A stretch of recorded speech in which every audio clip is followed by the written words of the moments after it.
I'd like to call our next panel up to sit on the stage.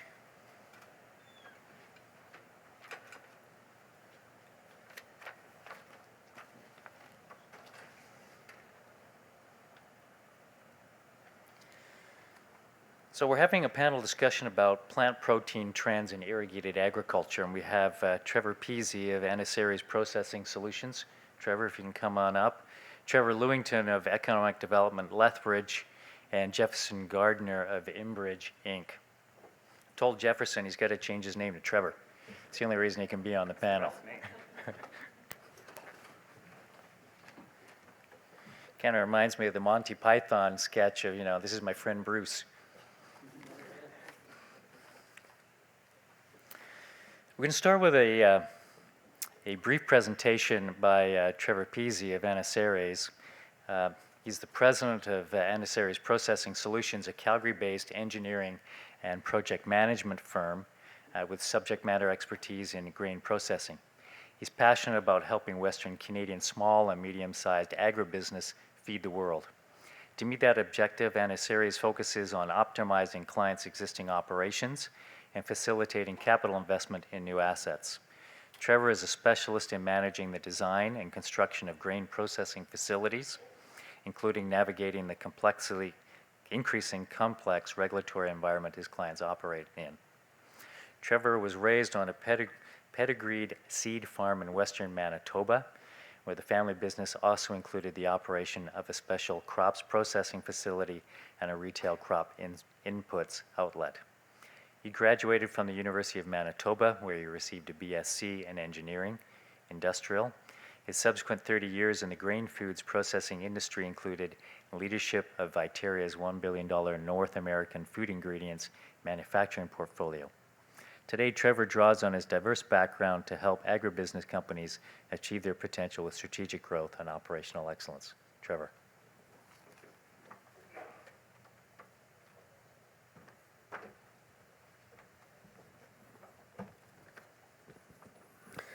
Thank you. Appreciate the opportunity to be here, and sorry that I missed this morning's presentation because I think there may have been some coverage of what I was going to talk about as well. But I'll kind of go over again some of the basics to make sure that it was covered.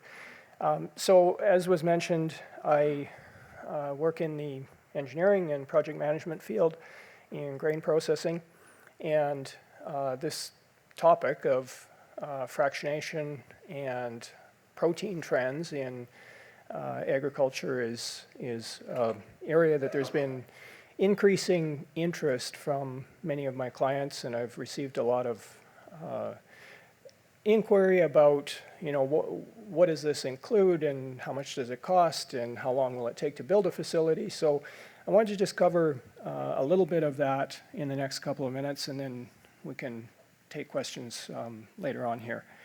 So as a business opportunity, this whole topic of protein trends, plant protein, we see more and more in the retail sector and in the restaurant trade. There's lots of different plant-based protein products out there right now.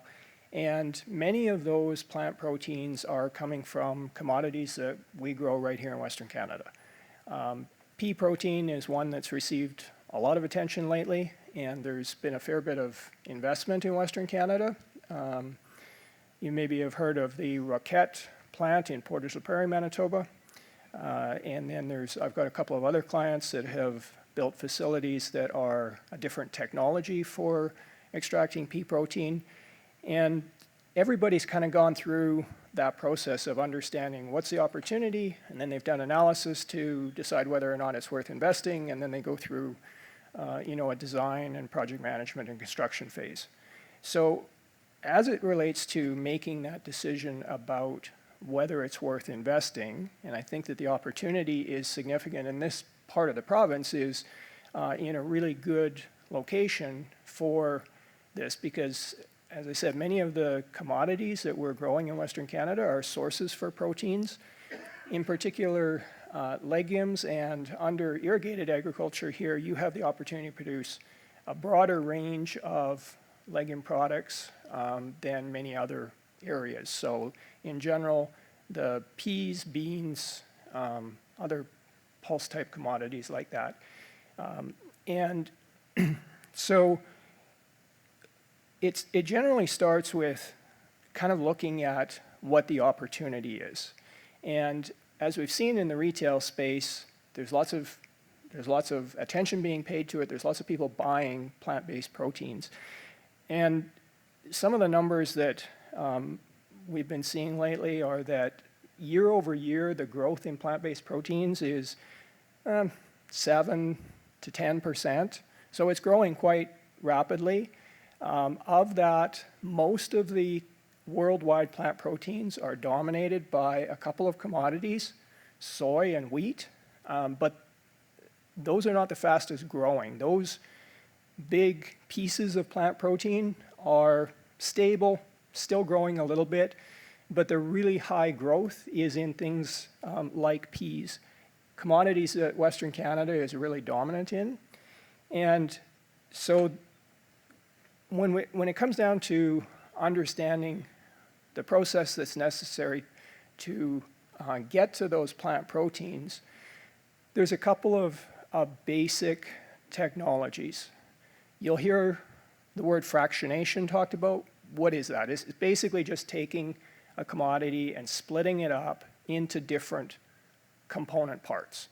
So if you take a pea, for example, or a bean, there's protein in there, there's starch in there, there's some sugars in there, and these basic technologies are just taking and going from a whole seed commodity and creating food ingredients that can then be sold at a higher value than the total commodity is worth on its own. That's something that up until now Western Canada has done some of, but we've tended to be an exporter of commodities, and a lot of that processing happens outside of Canada. So the opportunity for us in this area is to invest more and to look at these technologies. And this area around Lethbridge and Tabor, you already have a fair bit of commodity processing and, in essence, fractionation with potatoes, with milk products.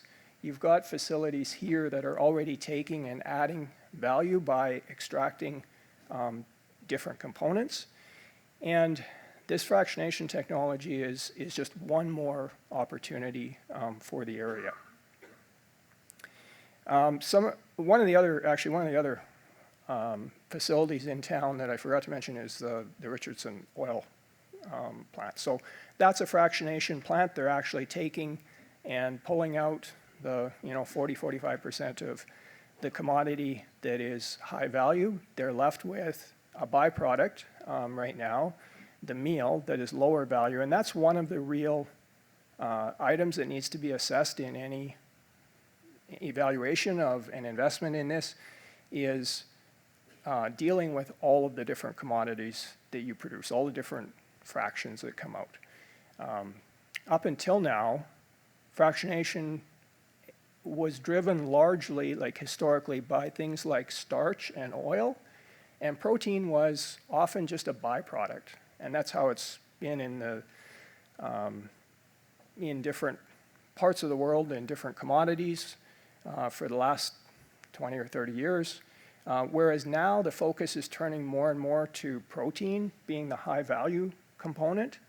And so some of these commodities that are being invested in Western Canada right now for pulse fractionation, it's flipped from what it was, and now the starches are the byproduct.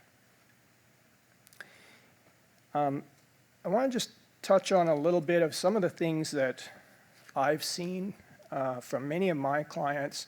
So as was mentioned, I focus mostly on the small and medium-sized business in Western Canada. These are companies that may do one or two major projects in the lifetime of a business owner or business executive.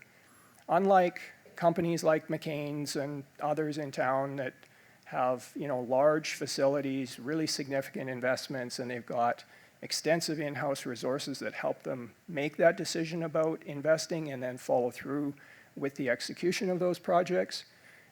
Most of my clients are smaller owners, and they don't really do this very often. So one of the things that I really try and focus on with them is helping them develop a good analytical process of looking at understanding what the opportunity is, and then going through and understanding what it is that they're going to construct and what the requirements are for that project before they decide to invest. I would say that generally those type of owners tend to understand the core process. So they know that they're going to build, for example, a pea fractionation plant. And they know that they need to get some technology that's going to produce a starch fraction and a protein fraction.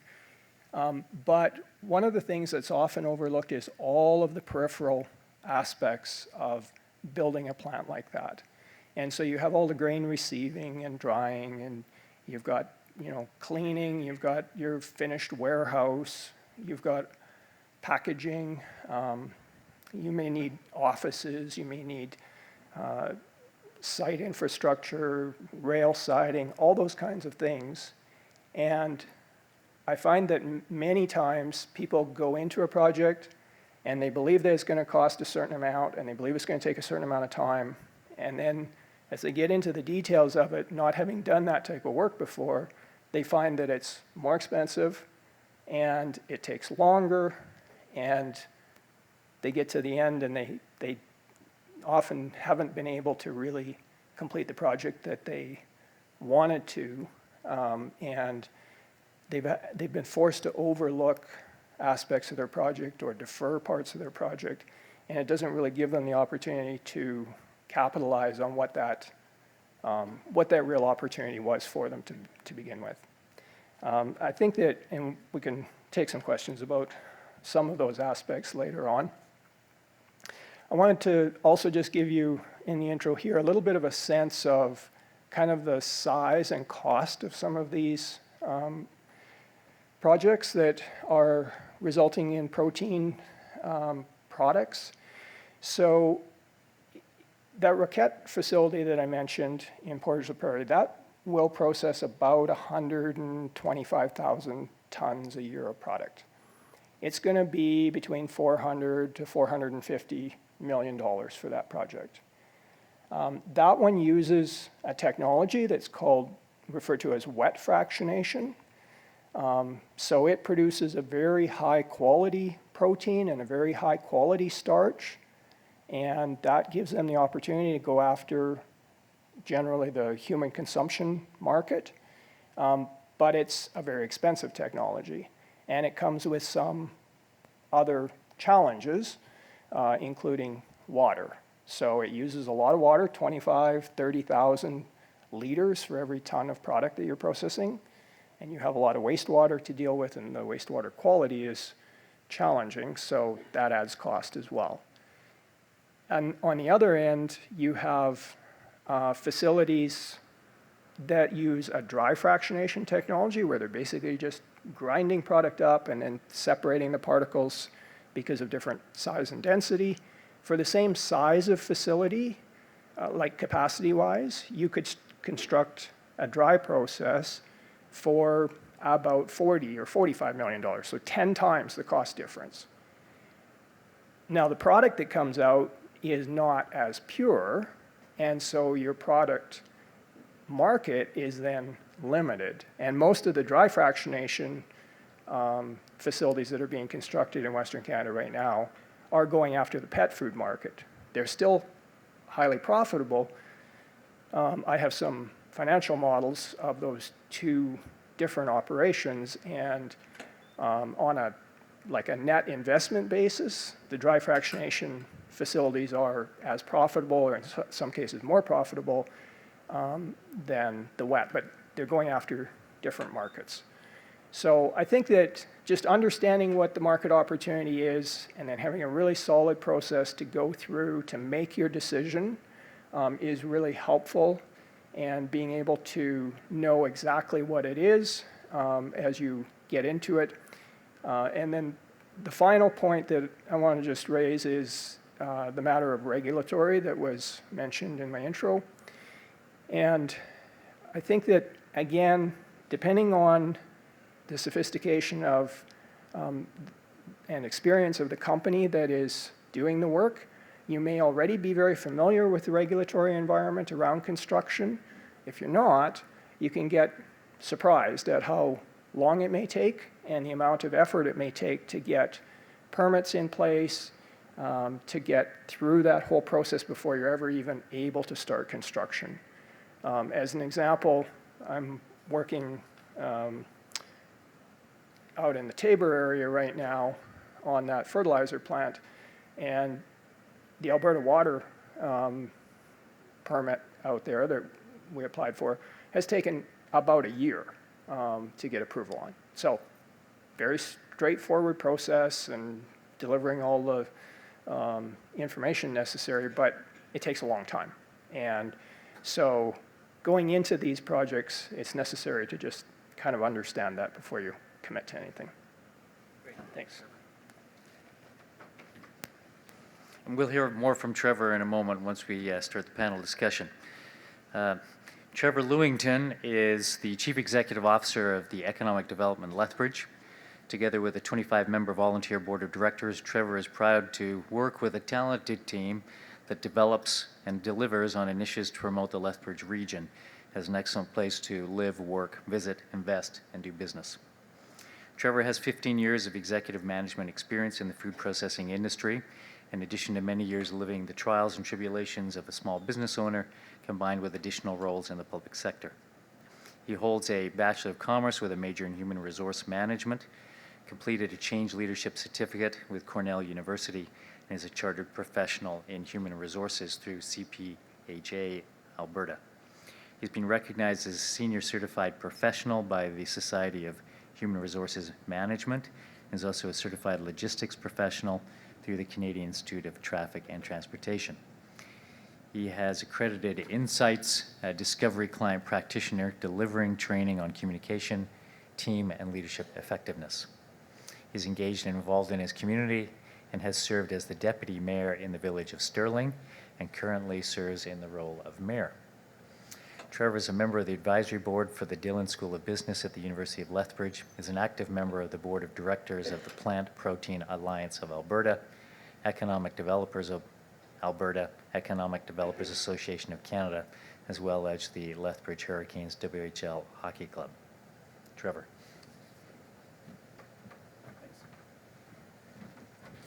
Whew, that was a mouthful. Good afternoon, everybody, and thank you for being here. How many of you from out of town came in for the conference, not from Lethbridge? Show hands. Awesome. I'm an economic developer, so spend lots, visit our restaurants, come to our stores, visit our cultural facilities. We're pleased to have you here in town. We appreciate the organizers for being here in Lethbridge for this event. So I'm an economic developer. That means it's my job to prostitute myself around the world to bring investment to this region. And for that purpose, specifically, of course, the number one sector is food. That's our area of expertise. So I represent a group of 5 economic development organizations, 5 municipalities in this region, and we've formed an area called Canada's Premier Food Corridor. So that's a region here in southern Alberta, and the reason it's here is because we have not only the raw commodities and supplies, the ingredients that are needed, we have the processors, world-class global scale companies that do the work, and then we, of course, have both public and private R&D folks, like our post-secondary institutions, that are helping support and grow those industries. So we have all of the right ingredients in this region to do something that I lovingly refer to as TWD. So if you've ever heard me speak ever, I use those 3 letters all the time. And it's because this region and this province in particular has a real opportunity for total world domination on commodities and on food in particular. And let me tell you a little bit why. So again, this is the region. It stretches basically from the city of Lethbridge out to Tabor and a little bit beyond. So it's the municipalities, including the MD of Tabor, the town of Coaldale, the city of Lethbridge, and Lethbridge County. These are all of the partners. You've got a little bit of our propaganda, information in the folders that came with your package here. So again, if you're happy to answer any questions on that later, you can certainly go to our website. But we're very focused on this food opportunity, and here's why. And these are graphs that I'm sure won't surprise you, but population growth has had this hockey stick curve, right? We've seen gigantic leaps in population. We're now trying to feed 7 billion people in the world, and that's only going to continue to escalate. So we have this gigantic opportunity to feed a growing population. And as countries raise their incomes, what do those diets look like?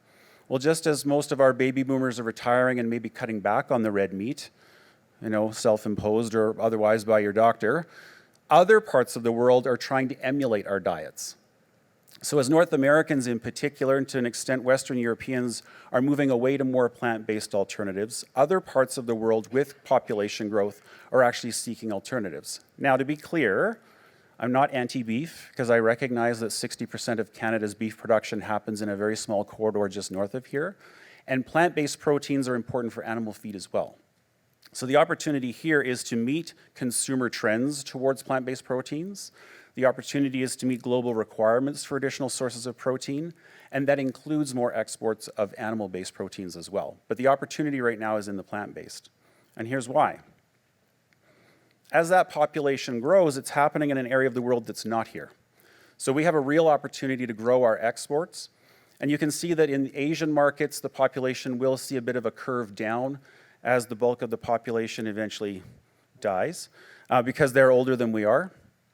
In Africa, we see that percentage, that split continues to grow. So most of the demand globally for food is not going to be here.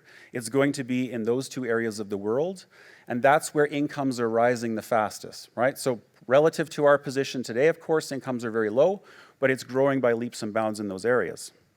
So you have this population demand, you have this requirement to feed the world. We also have this thing happening that relative to other parts of the world, climate change could be a good thing for our agriculture sector. Now, I know who I'm speaking to here. However, there will be longer growing seasons. There will be more heat units in this part of the world. So with the right water infrastructure, there is expected to be a net gain of agricultural productivity in Canada relative to other parts of the world. So our markets to supply are not here. And if you look at that particular graph, the red colors or the pinkish colors are places where climate change will have negative impacts on agricultural capacity. So the areas of the world where the population is growing the fastest also have this countervailing trend where they actually will have less production capacity as a result of climate change. So I always operate under the philosophy of never waste a good crisis. That's not good news for them, but it is a market opportunity for us. And in Canada, the federal government has recognized that agriculture and agri-food is one of the single largest sectors in our economy. So agri-food actually employs more people than any other sector. So people in Ontario like to get bent out of shape around the automotive industry, but agriculture and agri-food is actually a bigger employer in this country. And relative to GDP, you can see that it's one of the top sectors, right? So agriculture is a driver for our country. For Lethbridge specifically, and that's the city of, agriculture and agri-food drives about 20% of the city's economy. So even though there's not a lot of arable farmland inside the city boundary, it's still 1/5 of our local economy is all derived from agriculture. So it's of huge importance to us. The plant-based protein opportunity, again, is around this idea that global population, particularly in the middle class with disposable income, is growing. Western diets are changing. For good or for bad, people are wanting these protein alternatives. And then you think about the growth in other sectors, there's a need to provide supplies to livestock, companion animals, and everything else. Love this line that comes from Protein Industries Canada. Think about this statement. The world will need to produce as much food in the next 45 years as it produced in the last 10,000. Think about the magnitude of that challenge in terms of feeding this population. So why are we excited about that? Again, Alberta in particular, Southern Alberta, we have the production capacity, we have innovative farmers, we have this research community, and we have the international reputation. I mean, I do travel to try and sell our products in our market around the world. I was just in France in December. I was on a vacation, to be fair. No tax dollars were harmed in my particular travels. But I'm a nerd, so while I was in Paris, I went to the European Food Ingredient Show, because that's what you do when your spouse ignores you most of the time and says that's not interesting. As an economic developer, you go to food shows. And I will tell you that there were 22,000 people that went through this show, and there were almost 4,000 companies bearing their wares, and Canada had a very small presence. So I spent a lot of time unfurling the Canadian flag on my back and running around the place trying to drum up some business. But we have an opportunity. We have all of the right ingredients. It's how do we take that forward? So that's what we're excited about. I can tell you that in the last 5 years, for Lethbridge specifically, we've seen just over $1 billion worth of development. A lot of that, however, was institutional. So the university project, the destination building, would be an example of that. The next 5 years, we're looking at just over $1 billion to $1.5 billion worth of development that's in the pipeline. Most of it is in the agri-food space. So that's good news, I think, in terms of that's private industrial development. That those are all good things. But they all are going to need water to run their processing plants. And they're all going to need inputs that require water as well. So again, that hockey stick curve for population growth, for food demand, just translates down into the work that you all do. So to summarize that in a much better way than I possibly could, I have a short video clip for you, if the technology gods cooperate.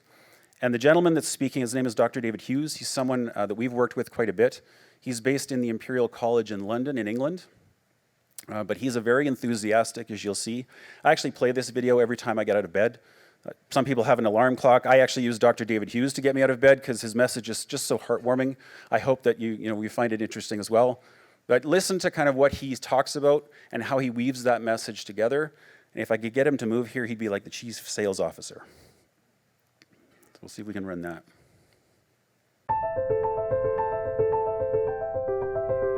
Hi, I'm David Hughes, and I spend 300 days a year talking around the world about global food trends and looking for really interesting food innovations. For years, we've been producing some of the best food in the world, tracking it to ports, and then sending it to countries where they exact the true value. We can't continue to be the low-cost producer, and why should we? It's time we added much more value at home. Consumers want more protein in their diet, and what's more, they want more plant protein. And we want plants not just for food, we want them for bioplastics, for renewable energy, for pharmaceuticals, and for a host of other consumer industrial goods. Does milk come from cows? Sure, but it also comes from soy, rice, almonds, and now from peas. Brilliant. Plant protein demand is booming all around the world. Why? It's seen as tasty, healthy. It has few clean ingredients that we can pronounce. It's particularly good for weight management. It's produced by farmers, real farmers, not factory farmers. And with pulses, they put more back into the soil than they take out. We now have the technology to break seeds down to the sum of their parts and extract the very proteins and micronutrients that are essential in the manufacture of specialty high-value foods. We have substantial R&D and pilot plant facilities in Alberta, Saskatchewan, and Manitoba, and the advantage of world-class universities. It's really important for us to move from R&D to commercialization, to become world-class food ingredient suppliers and not just world-class commodity suppliers. There are countries around the world that are doing much more in terms of adding value. Why aren't we doing more in the prairie provinces? Plant proteins are having a moment in the fast-changing food industry of the 21st century. There's real opportunity out there. However, you've got to act on those opportunities and take it and convert them into commercial reality.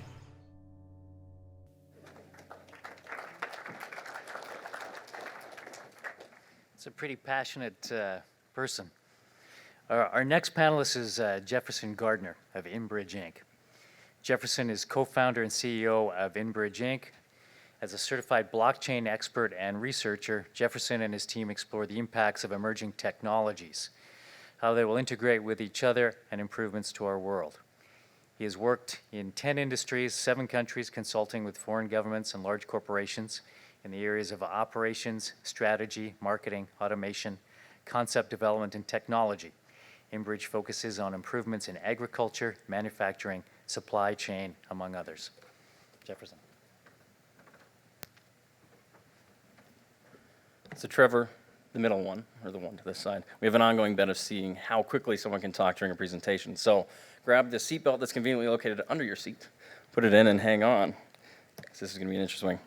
So a lot of people think that I come and I talk about the emerging technologies with respect to the industry, but I am sitting here trying to get an appropriate education into what emerging technologies are and how they integrate or converge into each other to optimize our systems. So at this point, I have 10 hours of instructional session speak that I usually do, and I'm going to fit it into this less than 10 minutes. So starting, let's do the ABCDs. A lot of people look at A as artificial intelligence. We look at blockchain, which I'll talk about here, computing, essentially the speed at which you can process, and data. We at InBridge, from a consultancy standpoint, know that you can't just go in and start with artificial intelligence. You can't just go shove blockchain in somewhere. It doesn't make sense like that. So we start looking at your data. Data is the fuel that feeds this system and maintains it and keeps it operational. Then we look at your computing needs. If you have tons of data but you don't have the processing power to do anything with it, then we have to look at what kind of computing infrastructure we have to upgrade to. Then we look at blockchain. Blockchain, sometimes people will say, and they're full of it, that blockchain is a panacea, it's going to fix the world and everything. It's not always going to do that. Sometimes when clients come to us, they go, we need blockchain really bad. And the first thing that I say is, are you sure? Because a lot of times there are companies out there that will shove blockchain in and tell you have to have it. And sometimes just traditional databases are absolutely fine for your operations. But blockchain is definitely one that can be optimized within protection, which I'll talk about. Then we look at the AI. Now, just to scare you, here's all the little back-end computing, coding that goes into all of these different functions. So data. One of the core problems that we're looking at in all industries is back in 2017, they predicted that in the next 5 years, we'd have 800% increase in the amount of data that we're collecting. One of the core issues, though, is 80% of that is going to be unstructured. And what I mean by unstructured is if you look at that 1,000-piece puzzle that you bought from the store and you shake it onto the desk, well, you've collected all the pieces. Now you got to figure out how to put them together. So from a data perspective, when you have unstructured data, it's like you're storing this data and it's costing you a bunch of money, but you're not getting anything out of it. So how do you structure it in a way that you can use it to draw insights from, to optimize your operations, and increase your overall productions? So quantum computing. Now there's a few of you that might get lost in the nostalgia of the late 80s, early 90s and might be singing the theme song to Quantum Leap. That's not what this is, but we're close. Quantum computing essentially is a processing. It's a speed at which something can process. Back about a couple years ago, we said that quantum supremacy, which is basically quantum computing being significantly better than our current computing systems, would be not broken until 2026. That was what we were predicting. Well, about a year ago, Google successfully were able to reach quantum supremacy. And so the future is now, and there's a lot of smart people that are working on this problem. Now, the 100 million there is to give you perspective. Quantum, in theory, once it reaches its efficiency, should be able to process data 100 million times faster than current computing systems. What's interesting about that, and to give you some perspective, is if we had enough data, just a random data set that took regular computing systems today 3.17 years to process, a quantum computer could do it in 1 second. So there's a lot of things that are coming in our timeline here, and some aren't quite there, and we have these problems, and we're having to solve them, and quantum is definitely one of those big solvers. Now moving on, now we look at blockchain. So blockchain, I just call this is the zebra of the database family. So people who know databases, there's pretty standard databases. The biggest difference between blockchain and a current style database is that databases, you can put data in, you can delete them out. For some people, this can be very difficult because if I don't trust the person that's putting the data in, or I don't trust the person who's managing that data, they can delete it out, change it, manipulate it. When you have a supply chain, a number of stakeholders, guess what? They don't always trust each other, and that's a fabulous place to be. So blockchain's here to help bring trust back into the equation.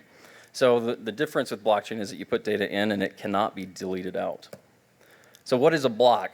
There's a lot of mysticism out there. People talk at a high level about what blockchain is, and they miss the mark heavily. So what I'll say is just a block is simply a file where transactional information is. If you think about it kind of like a Microsoft Word document, you fill that document up. If you're wanting to send that to somebody, what would you do if you didn't want them to edit it? You'd convert that into a PDF. So that's not precisely what this is, but it's similar. This is a metaphor to kind of help you understand what that is. So it's just a file that's closed, has a certain amount of data, it's found inside. But where does the whole chain thing come from? Well, the nice, interesting thing is blockchains are chronological. It's a history, and it's a chain, basically is a sequence of blocks that are linked together, and there's, I won't get into it, but there's a bunch of really cool technical stuff that goes on that maintains the security and consensus within this system so that nobody can manipulate it without the rest of the groups knowing what's going on. So then we look at artificial intelligence. This very literally is a simulation of human intelligence. If you look at this, we have a number of lentils, peas. From a visual standpoint, we can train artificial intelligences if we give them enough data. And I could throw this out to the poll in the room and say, name those lentils, name those peas. And some people could go, okay, well, this one's this, really quick. But an AI, if it's trained appropriately, could label these immediately within fractions of a second. We're seeing AI in farming where it's able to fly over certain fields, recognize invasive species of herbs or pests, and actually recognize those things and notify. So these are really important things. What I will say about artificial intelligence is without data, it's absolutely useless. Basically, it'd be like putting an infant in the middle of the room, hitting with a bunch of stimulus, and expecting the infant to know what to do. That infant doesn't have the historical time frame to receive and be put in situations of experience in that regard and would not understand how to process that. So artificial intelligence absolutely can't be without data. So then, as I do this, I always compare this to a biological human system. I find it the easiest way to teach because I just talked about artificial intelligence, I talked about blockchain, I talked about data, all these different things, but how do they all come together? And if you think about your own body, you have a brain. And there's certain instinctual processes you have, but there's also systems when you are experiencing something. I always give this examples. When I was a kid at my grandma's house, she babysat me lots, those heat elements on the oven, for some silly reason as a kid, I was like, wow, that's really bright and red, I'm just gonna shh. And then I would scream and run, and then I'd put my hand in a cold dish for a while. You'd think I would stop it the first time, but I was like, well, it's not as red as it was. It's a little orange. Maybe I'll try it again. And throw my hand on there. Well, guess what? It's still burnt. You think I'd be smart enough at this point, but I was really trying to exercise my own artificial intelligence, and I saw that it went really dark, but I'm like, it's kind of radiating some heat. Maybe it's not hot anymore. Threw my hand on there. Well, guess what? I didn't do it again, and I learned that it doesn't matter if it's just been on. Be careful. So this is the whole aspect, is that it's a consciousness. Artificial intelligence kind of sits in the front end of most systems and sees data as it comes in and processes it, and based on historical data can make assumptions or responses based on that. Blockchain I reference as the memory bank. So this is where we can store information and we can retrieve it as we need it. Then we have the Internet of Things, which I haven't talked about too much in depth because it's very simply your nervous system in that respect. So if you look at a farm or a supply chain, you can see how these systems can be integrated. We can literally bring sensation, because the Internet of Things basically is a connected sensor or system that's retrieving some sort of data from out of our digital system and sending it back to the artificial intelligence to process and then store within the blockchain. So these IoT systems, as we integrate sensors within our operations, we can actually optimize and improve and remove human error as well as human manipulation out of the equation, because these internet sensors, Internet of Things, aren't motivated by the same subjective or emotional context that humans are motivated by. Quantum then becomes the EpiPen. Now this isn't just like one poke and you're good. It optimizes the whole system. It speeds it up very quickly. It's kind of like a constant drip of epinephrine. As we move on, here's just a quick comparison. Artificial intelligence, conscious brain, Internet of Things is the nervous system, blockchain is a memory bank, and quantum is epinephrine. So what's necessary to feed these systems? As I mentioned earlier, data. If you don't have data, you don't have anything. But what about these smart contracts? Some people think, and I've heard about smart contracts with respect to blockchain. I'm going to give you a very quick example. Traditional contracts look like this. You have a lawyer in the middle, and you have two parties, and they're both giving information to the lawyer, and that lawyer is then creating this contract. One of the core issues is if you're in a contract between a producer and a manufacturer or a processor, you have the person in the middle going, well, do I know the weather conditions? Do I know the date and time and when these things are going to arrive? Did it actually sit in port for a while? What is the actual amount of money that I'm paying? Well, you can see in these infographics that we have transport, manufacturing, more transport, and the final destination. Well, one of the core issues that you run into here is that on the left, one member of the contract's going, yeah, we fulfilled everything, everything's great. On the right, this guy's going, no, I have two discrepancies. And then we get into litigation. And everybody's favorite word in the industry is litigation. I don't think anybody loves it. No, people want to avoid it. And this is what smart contracts can do. It removes and limits the amount of litigation that can come in, and it will require a little bit more of solicitation in the beginning. So that little big thing that looks actually like the burner I used to put my hand on when I was a kid, that's actually a symbol for connecting a system or sensor. And we can connect things to recognize information, data, weather, conditions, geolocation, and time. So as we connect through all of these systems, we can create a fully integrated, almost biological system within our physical and digital world that educates this contract, and you can precondition these contracts above. And so if you look at this, we have what's called a smart contract, that little contract up there. The two individuals in the middle have put their information, have agreed on that information, it's in the smart contract, and these sensors are educating that contract on when those conditions have been fulfilled. Well, when that product lands in the end destination, it can recognize based on geolocation. It'll tell that contract, hey, we've satisfied all the demands. Both parties are satisfied, and then can distribute money automatically, opposed to educating your accountant and getting all that stuff done. So smart contracts work on the backbone of blockchain, and that's where the security comes from. Now, I am going to close down and hopefully move into this next session, but thank you.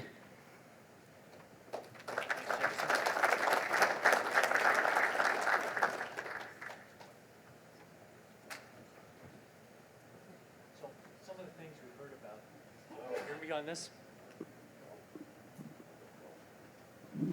Some of the things we've heard about is the first presentation, Trevor, is some of the hurdles, the cost, the high cost of getting into fractionation. How can those costs be decreased or avoided? And perhaps then we'll have our other Trevor talk about that from a municipal economic development standpoint of, what are municipalities doing? What's this region doing to attempt to deal with lowering those costs for people who either want to get into that industry or to attract that industry here to the Lethbridge region. And then Jefferson, you're going to fill us in on, from a tech standpoint, what systems can be put in place to reduce that cost for a person either who's coming to Alberta or decides, hey, I want to get into this business. So I think that one of the, is this on? Okay. I think one of the key things to understand when we're talking about construction is that the ease of making changes is relatively high before you start constructing anything. So when you're in the planning phase, when you're in a design phase, it doesn't cost very much to make a change. If you wait until you're in the middle of a project and then you figure out that you want something different than what you defined in your requirements going in, it is going to cost a lot more. So my guidance on keeping costs low is that the basic technology has a certain cost. You're not going to change that. But by thinking carefully about what your requirements are going into your project, taking the time to define that and to work through that planning process, you're going to save a lot of money in the end. Okay, thank you. Trevor. Yeah, I think from a municipal perspective, there's a couple of things. I saw a number of municipal leaders in the room. One is, cutting red tape and velocity. So if I'm a large manufacturer and I know that the project, as we got one approved in less than 2 months that was going to take more than a year in another jurisdiction. That's a year of lost construction, a year of lost sales. That's actually probably the single biggest thing that municipalities can do is not lower your standards, but make sure that that process is fast and easy and something that processors can do. There's not a lot you can do necessarily to offset capital costs. I mean, in the US in particular, economic development is about writing checks. And, there's a bit of a race to the bottom. You've probably seen all kinds of horror stories about how municipalities compete. But things that you can do here, is some of those input costs. We want a great labor force. We want to work with our post-secondaries to make sure you got the right skills. But in particular, things like water and electricity. So in Lethbridge, for example, the city owns the electrical distribution system, so the tariff rates for your transmission and distribution costs on your electrical bill, which are significant, about 60% of your power bill is actually not power if you look at your home bill. In Lethbridge, our industrial clients are paying 7 to 12% less than most other places in the province. Well, that adds up pretty quick. In my previous life, I was paying more than $250,000 a month for power across 3 plants. So 7% is a big number. Same thing with water. So in Lethbridge, we have a descending rate block structure. So the more water you use, actually the cheaper per unit cost on a cube of water. And so, for example, in Lethbridge, some of our largest industrials are paying about 54 cents a cube. In Calgary, they're paying $1.50 per cube. So there's some things we can do that you can specifically address industry's needs, making sure, of course, we pay back the assets and we break even. It's not about giving away the farm. But what are the things that are going to matter to those businesses, and what makes sense from a business development perspective in the city? I would speak to, in supply chain, you get network design or network redesign, and as we are seeing transition from old technology to new technology, back in the 90s, early 2000s, they analyzed individuals who transitioned from Excel documents into a true database system and digitization. And what they were able to do is map out that their return on investment was successful within 18 months. A lot of people, the reason why they don't want to implement these technologies, they go, wow, that looks like a little bit of a hefty cost up front, but they don't realize what costs it reduced or the potential for reducing the amount of litigation that is also a natural cause within the system. And automation is a step that we look at is, here's 100% of your problem. Well, we can't just go and say, okay, well, we're going to do something to fix 100% of it. We have to then approach it from a very analytical standpoint and a root cause analysis and go, okay, well, we're going to fix 20% of this and we're going to reassess it. And we're going to close that gap all the way. And what we find is that the more that you can remove humans in certain respects, and a lot of people freak out and they go, you're killing jobs. Well, it's a lot of job migration.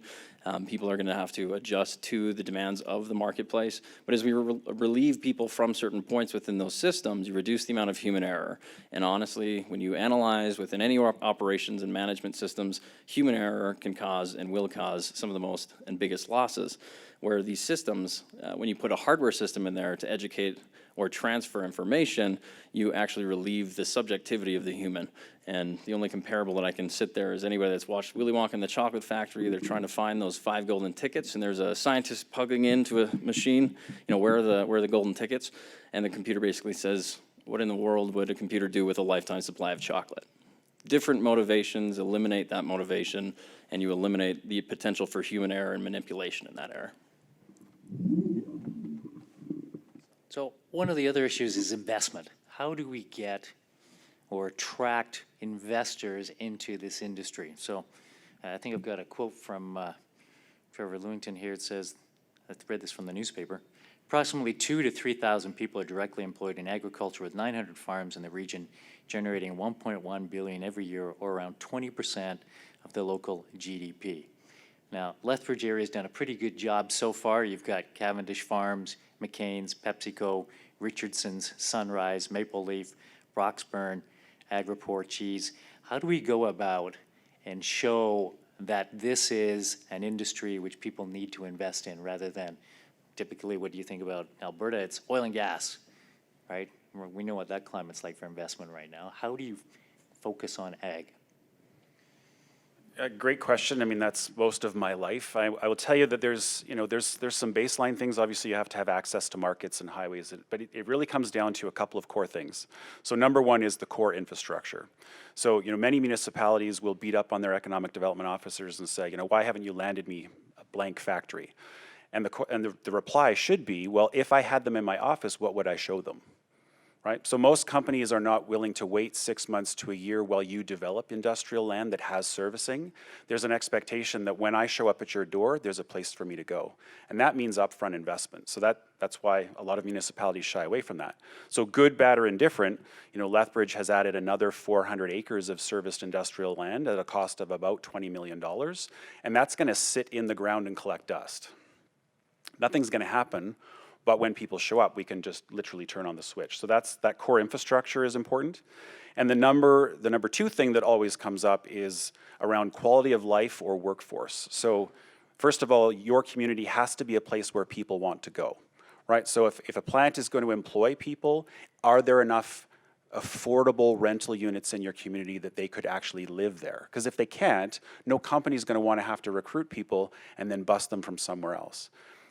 Likewise, if they're going to land a very high technology, highly automated plant, are there post-secondary institutions that have a steady stream of talented people that can be molded and developed and brought in? So having those key ingredients that really don't have a lot to do necessarily with the industry, but are crucial to having all the right ingredients. And there's a big long list. There's an organization, it's called the Site Selectors Guild, and they actually develop a top 10 list every year, and it changes every once in a while, but the top 3 or 4 items are almost always the same. So, if areas or organizations are wanting to figure out, focusing on those top 3 or 4, That's usually the recipe for unlocking investment.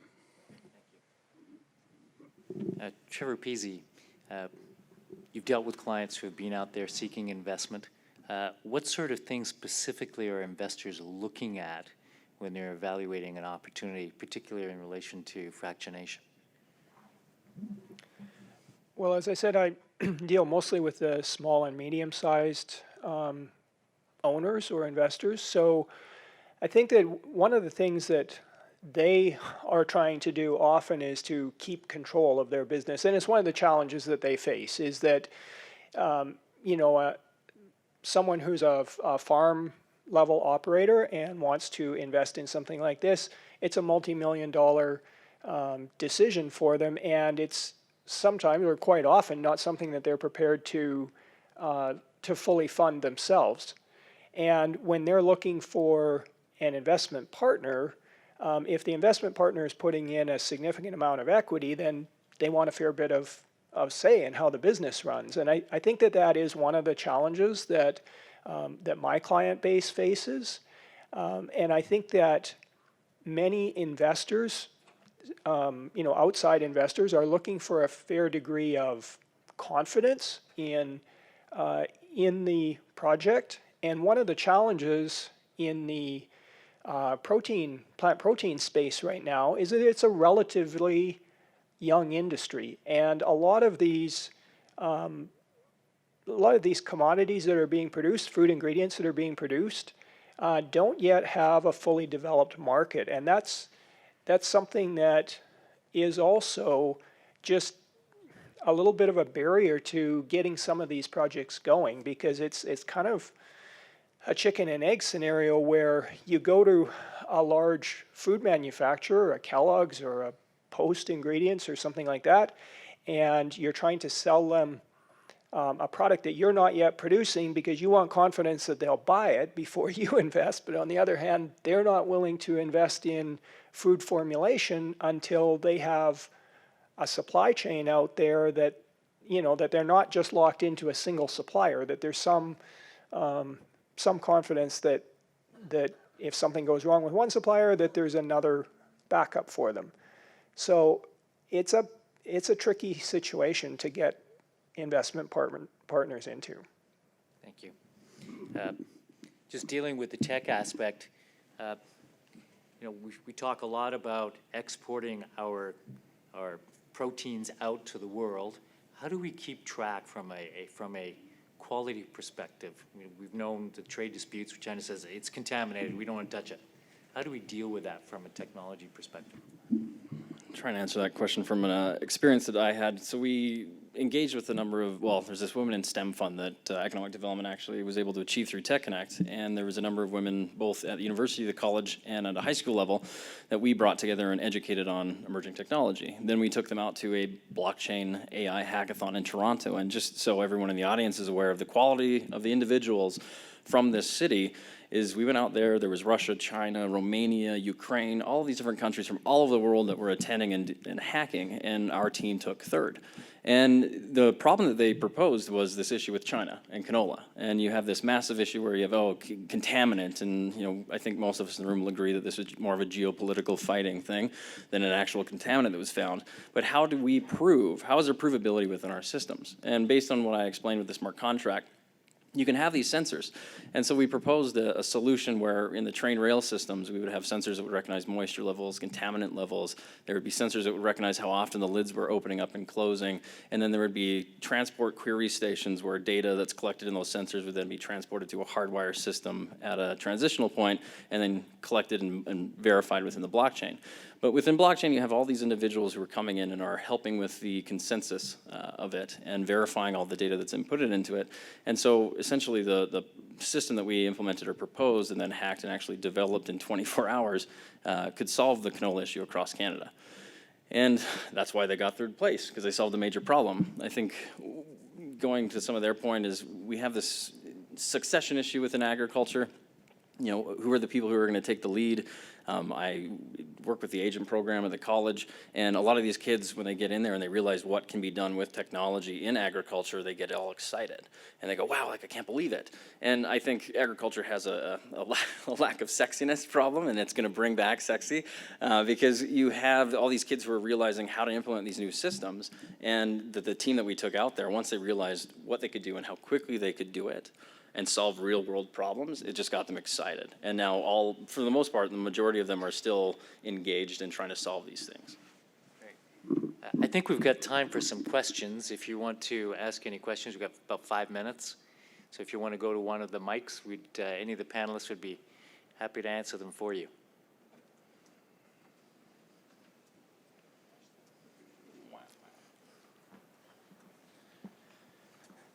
Brian Bruin, I got a bit of a pet peeve. Why are the roquettes and stuff going to Manitoba? What is Alberta lacking that Manitoba has? Well, specifically with respect to Roquette, I think one of the key elements there, I lived in Portage la Prairie for 25 years, so I'm quite familiar with the town. One of the key elements that Portage la Prairie has is an oversized and highly capable wastewater treatment facility. There is 2 large potato processing plants in town, and there's an existing wet pea fractionation plant in town. Traditional wet pea fractionation disposes of about close to 1/3 of all the raw material that comes into the plant goes down the drain. So it's quite a challenging wastewater stream to work with. And in that case, my understanding, I'm not involved in that project, but my understanding is that between 15 and 20% of the total project cost of $400 million is Roquette's investment in wastewater treatment, plus the province provided, I forget how many millions of dollars, but it was multi-millions of dollars to the city of Portage la Prairie as part of the attraction as well. So there's been a massive upgrade to what was already a really significant wastewater treatment plant.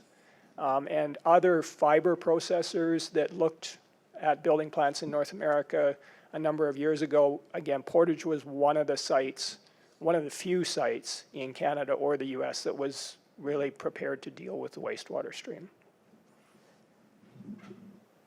Okay, we probably have time for one more question. If not, we'll conclude and go to our coffee break. Thank you very much. Really appreciate this.